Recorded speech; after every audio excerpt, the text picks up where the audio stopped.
இயேசு கிறிஸ்துவின் இனிதான நாமத்தில் இன்றைய ஆவிக்குரிய சிந்தனைக்கு உங்களை அன்புடன் வரவேற்கின்றோம்.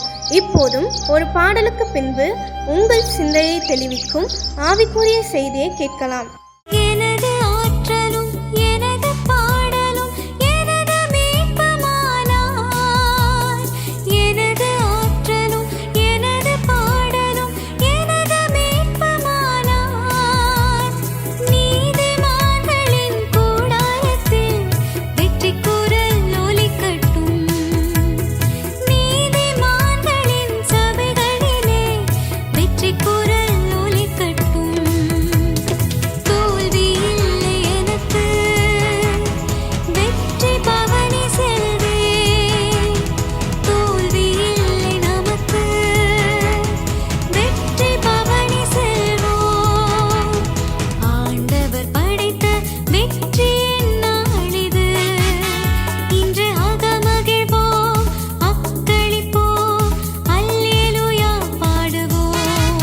ஆண்டவர் இரட்சகரமாக இயேசுவின் இனிதான நாமத்தினால் உங்களை வாழ்த்துகிறேன். இந்த நாள் நம்முடைய ஆவிக்குரிய சிந்தனைக்காக சங்கீதம் 55:22 நான் வாசிக்கிறேன்.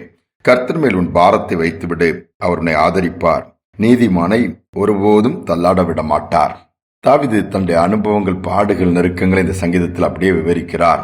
இடுக்கண்கள், நெருக்கங்கள், விரோதமாக எழும்பின சத்துருவின் காரியங்கள், மரண திகில் என்னை பிடித்தது, எல்லா பக்கமும் போராட்டம் சொல்லி வரிசைப்படுத்திக் கொண்டு வருகிறார். அதோடு மட்டுமல்ல, ஒரு புறாவை போல எனக்கு சிறகு இருந்தால் நான் பறந்து போய் எங்கேயாவது உட்கார்ந்து இளைப்பாருவேனேன்னு சொல்லி அங்கலாய்ப்போடு வேதனையோடு எத்தனை நாட்கள் இந்த போராட்டம், இதற்கு ஒரு விடுவில்லையான்னு சொல்லி ஒரு விண்ணப்பத்தை வைக்கிறார். ஆண்டவரே, என் ஜெபத்தை கேளும், என் விண்ணப்பத்தை தள்ளிவிடாதுன்னு சொல்லி பல காரியங்கள், பல சத்துருக்கள் எப்படியெல்லாம் எல்லாவற்றையும் சொல்லிவிட்டு நம்பிக்கையோடு சொல்லுகிறார். இவைகள் எல்லாம் இருந்தும் எவ்வளவு போராட்டங்கள் இருந்தால் நானே உண்மையே நம்பியிருக்கிறேன் அப்பா, என் விண்ணப்பத்திற்கும் இடத்திலிருந்து பதில் வரும் என்கிற ஒரு நம்பிக்கையோடு சொல்வதை சொல்லிவிட்டு இந்த வார்த்தை சொல்லுகிறார்.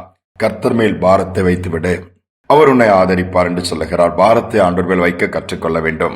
அநேக நேரத்தில் அநேக விதத்திலே நாம் இன்னைக்கு பாரங்களின் பாதையில் தான் கடந்து போகிறோம். இன்னைக்கு உலக பிரகாரமான கவலைகள் அநேக உள்ளங்களை ஒவ்வொரு நாளும் உடைக்கிறது. நாளை தினத்தை குறித்த கவலை, எதிர்காலத்தை குறித்த ஒரு கவலை, என்ன செய்வது, ஒரு பயம், பலவீனம், வியாதிகள், அது வரும்பொழுது இது என்ன ஆகுமோ தெரியவில்லையே, குடும்பத்திலே பிள்ளைகளை குறித்த ஒரு பயம், எல்லா பக்கத்திலும் அவைகள் எல்லாம் பாரமாக அழுத்தி கொண்டு என்ன நடக்குமோ ஒவ்வொரு நாளும் பயந்து பயந்து நாங்கள் வாழ்கிறோம்.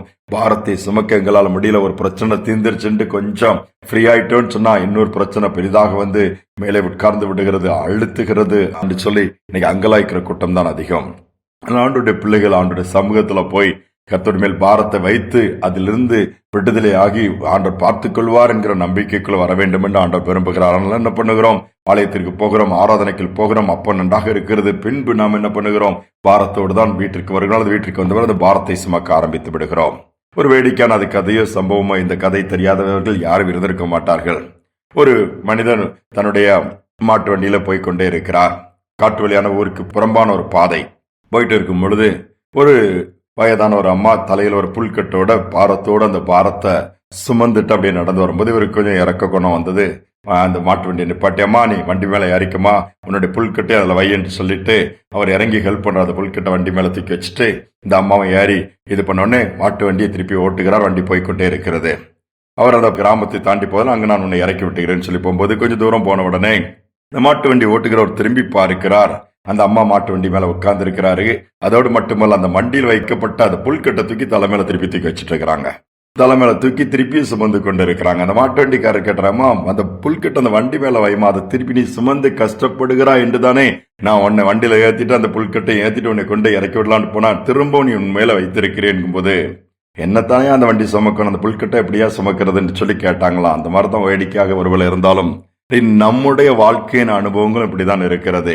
வசனத்தை பேசுவோம், வசனத்தை பாட்டாக கூட பாடுவோம், கர்த்தர் மேல் பாரத்தை வைத்து விடுன்னு சொல்லி அநேகருக்கு சொல்லுவோம். ஆனால் நம்முடைய பாரத்தை என கர்த்தர் மேல் முழுமையாக வைத்து நம்பிக்கையோடு ஆண்டவர் பார்த்துக் கொள்வார் என்று சொல்லி அமைதியா இருக்க நமக்கு தெரியவில்லையே.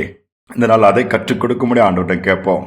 அவருடைய சமூகத்துக்கு போனா பாரத்தோடு போகலாம், ஆனால் திரும்பி வரும் பொழுது பாரத்தோடு வரக்கூடாது, பரவசத்தோடு கூட வர வேண்டும். அதைத்தான் ஆண்டவர் எதிர்பார்க்கிறார். அதுதான் நம்பிக்கை என்பது. கர்த்தர்ட்ட போய் விண்ணப்பத்தை வைப்போம் என்று சொன்னால், ஜெபிப்போம் என்று சொன்னால் கர்த்தர் பார்த்துக் கொள்வார், சூழ்நிலையை மாற்றுவார், சத்துருவின் கிரியைகளுக்கு தப்புவிப்பார், நடத்துவார். இந்த நம்பிக்கை நமக்கு வர வேண்டும். இதான் ஆண்டவர் எதிர்பார்க்கிறார். அவர்கள் பாரத்தோடு இருக்கிற செய்தியை கேட்கலாம். ஆண்டவர் மேல வைங்க. வேதம் அதைத்தான் சொல்கிறது, கர்த்தர் மேல் பாரத்தை வைத்து விடு. வருத்தப்பட்டு பாரம் சுமக்கிறவங்களா என்கிட்ட வாங்கன்னு சொன்னாரே, உங்களுக்கு இளைப்பாறுதல் தருவேன். இயேசு சொன்ன அந்த வார்த்தை தான். அவரிடம் போய் அவர் கையில கொடுப்போம், அவர் லகுவாய் மாற்றி கொடுப்பார். ஜெபிப்போம். அன்பின் தகப்பனே, இந்த புதிய நாளை கொடுத்த கிருபைக்காக நன்றி. சமூகத்துல பாரத்தோடு, அங்கலாய்ப்போடு, திகிலோடு, பயத்தோடு, வேதனையோடு இருக்கிற பிள்ளைகளுக்காக வந்திருக்கிறோம் அப்பா. எத்தனை நாட்கள் இந்த போராட்டம், எத்தனை நாட்கள் இந்த பாடுகள், எத்தனை நாட்கள் இந்த வேதனை, எத்தனை நாட்கள் இந்த நிந்தனை, அவமானம் என்று அங்கலாய்க்கிற பிள்ளைகளை ஒரு விசை கண்ணோக்கி பார்த்து தாங்கள் பாரத்தை சுமக்க முடியவில்லைன்னு சொல்லி மன அழுத்தத்தோடு, வேதனையோடு, தூக்கத்தை தொலைத்து நிம்மதி இல்லாமல் இருக்கிற பிள்ளைகளையும் இந்த நாளிலே கண்ணோக்கி பார்த்து அந்த பாரங்களை லகுவாய் மாற்றுங்க. உண்மையில் பாரத்தை வைத்து விட்டு உண்மை நம்பி தொடர்ந்து உடனே உதவி செய்யுங்கப்பா. நீர் ஒருபோதும் கைவிட மாட்டீர், தள்ளாட விட மாட்டீரப்பா. நீர் ஆதரிக்கிற தேவன். அந்த பாக்கியத்தை கேட்டுக்கொண்டிருக்கிற ஒவ்வொருவருக்கும் உண்டாகட்டும் தாழ்த்தி ஒப்புக் கொடுக்கிறேன். இந்த நாள் முழுவதும் நீங்க நடத்துவீராக, நீங்க பாதுகாத்துக் கொள்ளும்படியாகவும் வழி செய்வீராக. துதிக நம்மை ஏற்றுக்கொள்ளும் இயேசுவின் நாமத்தில் பிதாவே, ஆமேன், ஆமேன். கர்த்தர் மேல் பாரத்தை வைத்து விடுவோம், அவர் நம்மை ஆதரிப்பார். ஒருபோதும் அவர் தள்ளாட விட மாட்டார். இந்த சிந்தனையோடு இந்த நாளை தொடருவோம். மீண்டுமாய் நாளை தினம் சந்திப்போம். நீதிமான் தள்ளாட விட மாட்டார், நித்தமும் காத்து நடத்திடுவான். நீதிமான் தள்ளாட விட மாட்டான், நித்தமும் காத்து நடத்திடுவான். கர்த்தர் மேல் பாரத்தை வைத்து விடு, கலங்கி தவிக்காதே. அவரே உன்னை ஆதரிப்பார், அதிசயம் செய்வார்.